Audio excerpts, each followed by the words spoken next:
From the grand halls of the Carlton mansion, I often found myself questioning my place amidst a legacy that seemed to favor my brother, Mark. The journey I embarked on, driven by my desire to be more than just the overlooked daughter of a grand lineage, was fraught with challenges, doubts, and unexpected turns. As I navigated the tumultuous seas of family politics, ambitions, and loyalties, I discovered that my place in this vast tapestry was not determined by birthright, but by the choices I made. While the world was enamored by Mark's golden aura, I carved a path for myself, one that diverged from the well-trodden trails of the Carlton dynasty. It led me to humble beginnings, despite the family's vast wealth, and eventually to the creation of a venture that was solely mine. But as the winds of time shifted, I was once again drawn into the epicenter of the family storm, one that threatened to engulf our legacy. In this tale, you'll find more than just the rise and fall of business empires. It's a deeply personal account of my struggles and triumphs, of bonds tested and mended, and of the painful realization that sometimes the heaviest chains are those that bind family together. Join me as I take you through the corridors of the Carlton mansion, into the heart of a family torn apart by pride and ambition, and my relentless quest to prove my worth. My name is Rachel, and this is my story. The ornate hallways of the Carlton mansion echoed with the hollow sound of my footsteps as I trudged towards my room. I knew those long corridors too well. Every picture frame that adorned the walls, every carpet design, and every flickering chandelier had silently observed me growing up. But it often felt like the mansion itself knew me better than my own parents did.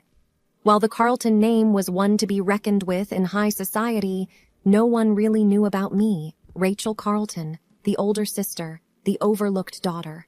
Whenever I entered a room, it was as though a shadow had walked in, never the heiress of the Carlton fortune.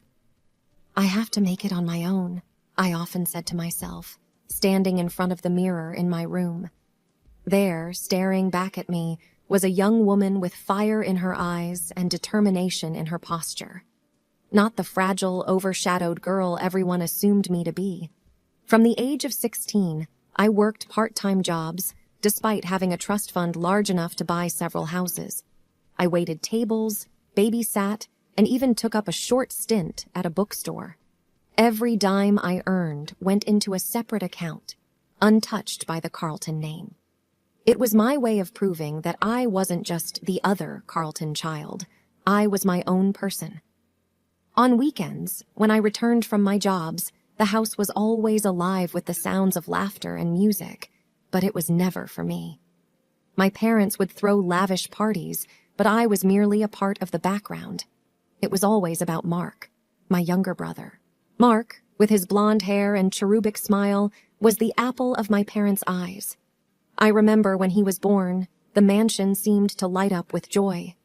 There were constant celebrations, baby showers, and even the media was abuzz with the birth of the Carlton heir. While I tried not to resent him, I often caught myself looking at Mark, thinking, why him? Why not me? It wasn't his fault, of course. He was just a child, happily oblivious to the dynamics of our dysfunctional family. One evening, as the sun cast long, melancholic shadows in my room, I overheard a conversation between my parents. Their voices were hushed, but the mansion's acoustics betrayed their secrecy. I just don't understand why she insists on working those menial jobs. My mother's voice was laced with frustration. It's just a phase, dear, my father replied calmly. She'll grow out of it. A phase? Is that what they thought? My entire struggle to establish my identity was just a passing whim in their eyes.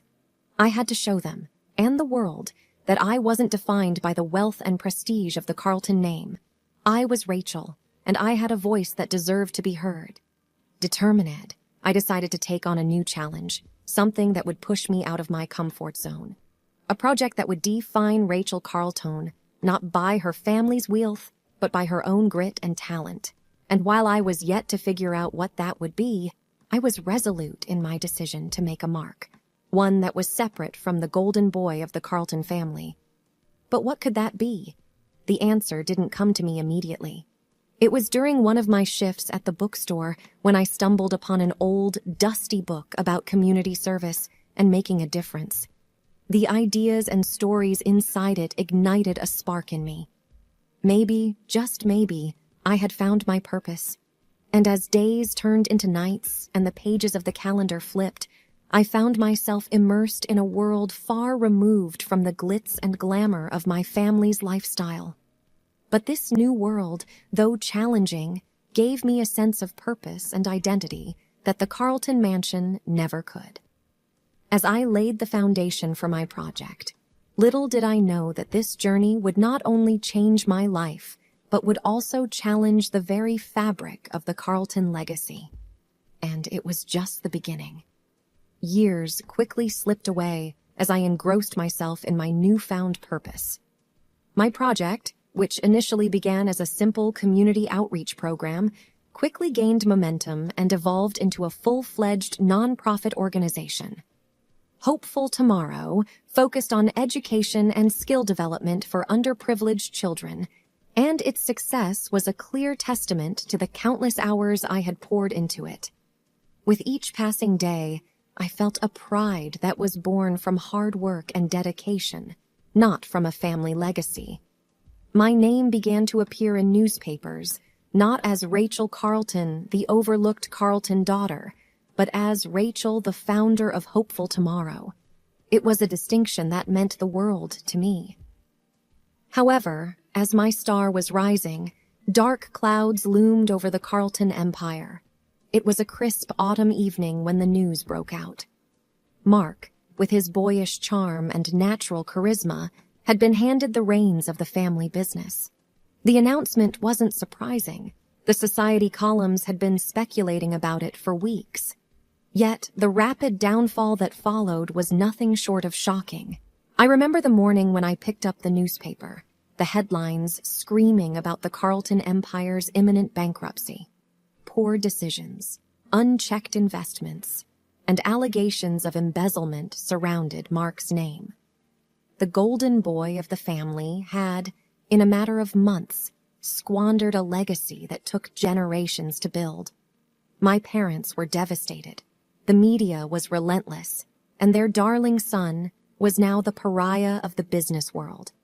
As for me, while part of my heart ached to see my family's name tarnished, another part felt vindicated. All those years of being overshadowed, of being the invisible child, had culminated in this moment. But I wasn't one to bask in another's downfall. Harnessing my success and the substantial personal wealth I had amassed over the years, I took a bold step. I started Carlton Revive Inc., a company aimed at resurrecting the crumbling family business. While many saw it as a foolhardy endeavor, I saw it as a challenge, a chance to not only restore the family name, but also to prove my worth once and for all. It was not easy. The task at hand was Herculean. Days turned into nights, nights into days, as I grappled with debts, angry creditors, and a demoralized workforce. But where Mark had failed, I thrived. My experiences, my failures, my time away from the Carlton shadow had all prepared me for this. During this tumultuous time, Mark and I crossed paths more frequently than we had in our entire lives. Our conversations, once filled with veiled envy and silent resentments, now took on a different tone.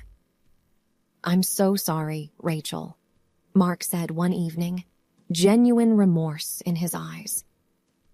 We stood in the now nearly empty Carlton Mansion, the tangible signs of the family's decline surrounding us. "You should have never been put in a position to clean up my mess," he continued, voice breaking. "It's not just about cleaning up, Mark. It's about proving that being a Carlton doesn't mean we're entitled. We have to earn our legacy," I replied, my voice firm. As the months passed, Carlton Revive Inc. started showing signs of turning the tide. Slowly but steadily, the family business was pulled out from the brink of destruction. And as the Carlton name regained its former glory, I realized that I had not only rebuilt a company, but also mended the fractured bonds of a sibling relationship. Mark, humbled by his failures, became my strongest ally, supporting me in every endeavor. Together, we embarked on a journey, not as rivals, but as two siblings united in their goal. And while the world saw the resurrection of the Carlton Empire, I saw a personal victory. The world that had once dismissed me had no choice but to recognize my worth. And in that recognition, I found my redemption. The Carlton Mansion, once echoing with the distant laughter and the clinking of crystal glasses, now wore a cloak of somberness. 2 years had passed since the rise of Carlton Revive Inc., and much had changed. My relationship with Mark had transformed from distant to close-knit, yet the shadow of the past still loomed large. Our mother's birthday was always a grand affair. She had a penchant for luxurious celebrations, and despite the roller coaster of emotions and events the family had experienced, this year was no different. The mansion was abuzz with preparations, floral arrangements, gourmet food, and an orchestra setting up in the grand ballroom. Guests from high society were expected, and every detail had to be perfect. The evening began on a cordial note. Soft conversations, bursts of laughter, and the melodious strains of the orchestra filled the air. Mark and I exchanged pleasantries, reminiscing about childhood memories and shared experiences. The bond felt stronger than ever. Dinner was served in the grand dining hall, a long table adorned with silverware and intricate china. It was during the dessert course, with the golden glow of the chandeliers reflecting off the crystal glassware, that our mother cleared her throat, drawing everyone's attention. "Rachel, darling," she began, her voice sweet, yet with an underlying firmness. "You've done wonders with Carlton Revive. We couldn't be prouder. But I think it's time for Mark to find his footing again. I wish for you to make him a co-owner of your company." The room went silent. I felt every eye on me, gauging my reaction. My heart raced, and a myriad of emotions welled up inside. Surprise, anger, disbelief.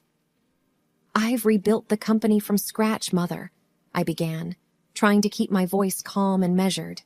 "I've poured my blood, sweat, and tears into it. Mark had his chance with the family business, and he lost it." Mark shifted uncomfortably in his seat, his face a shade paler. Our father, always the silent observer, watched the scene unfold with an inscrutable expression. "I'm not saying this to undermine your achievements, dear," my mother continued, her tone imploring. "But he's your brother. Family looks out for each other." "And where was this family when I was overlooked and overshadowed?" I asked, my voice rising with emotion. "Where was this concern for family when I was struggling to find my place in the world?" Mark finally spoke. "Rachel, I don't want charity. I don't want a piece of your company out of pity." My mother shot him a sharp look, as if willing him to stay quiet. The tension in the room was palpable, a heavy weight that threatened to crush us all. Taking a deep breath, I finally responded. "I love you, Mark, and I want nothing but the best for you. But Carlton Revive is my creation, my child. I cannot hand it over, even if it's to my own brother." Our mother's face contorted with a mix of anger and disappointment. "If you can't support your family when they need you the most, then perhaps we have nothing more to say to each other." The aftermath of that dinner was as cold as the winter that followed. Phone calls went unanswered, invitations declined, and the once close bond between Mark and me grew distant once more. The family that had weathered storms together was now fractured, torn apart by pride, legacy, and choices.